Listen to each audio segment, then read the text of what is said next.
আসসালামু আলাইকুম। ডায়াবেটিস বাড়ি স্বাগতম। তো ডায়াবেটিস বাড়িতে আমাদের পুষ্টি খাবার লাগে সবসময়। মোচা অত্যন্ত পুষ্টি। আজকে আমি আপনাদের মোচা রান্না করা দেখো। এটা আমি গরম পানি দিয়ে খুব ভালোভাবে চটকে ধুয়ে নিয়েছিলাম। আর এটাতে আমি এখন তেল এবং সামান্য রসুন, এখানে রসুনটা আমি আগে দিয়েছি, তারপরে এখানে আলু, তারপর পেঁয়াজ কাটা, রসুন কাটা আর কাঁচামরিচ এগুলো সবই কেটে দিচ্ছি।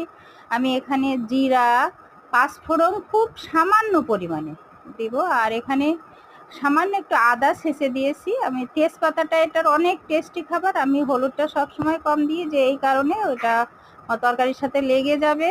তো আমি এখানে সবই কাটা ব্যবহার করেছি, এখানে বাটার কোনো প্রশ্নই ওঠে নাই।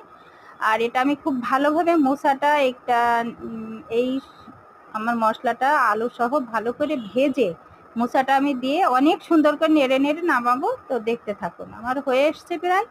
তো মোচা কাটা আপনারা দেখতে চাইলে আমি দেখাবো একদিন। আর মোচা কাটা আমার অনেক সহজ, আমি একা হাতে এটা করে থাকি, আর অনেক টেস্টও হয়। এই খাবারটা যে এত মজা! আল্লাহ হাফেজ।